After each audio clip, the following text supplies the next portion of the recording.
Faith is utterly central to the Christian life. But what do we mean by faith?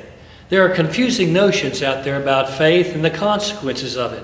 From one perspective, it means believing the right things, like saying the right words, or maybe even doing the right things, as if by that saying or believing or doing, we would earn our right to heaven. I don't really see any difference in earning our salvation either by believing the right things any more than I do. We think we earn our salvation by doing the right things. Both seem to place more emphasis upon our own works that we do inside rather than believing on what God is doing for us and our relationship to Him. I feel right living in relationship to God and what God loves is what is most important to God.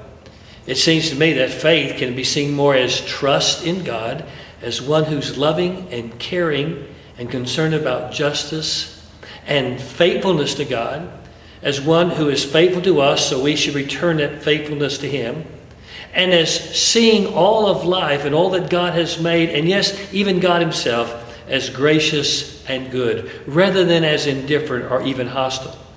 Now, the Apostle Paul spoke a lot about justification by grace through faith alone as a way of saying, I think that the relationship is what matters more than the, quote, creedal confessions or our good works, because faith is more about what we give our hearts to than anything else.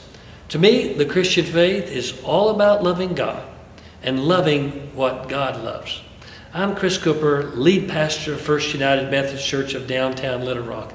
And I invite you to love the Lord your God with all your heart and soul and mind and strength, and to love your neighbor and all of creation as much as you love yourself.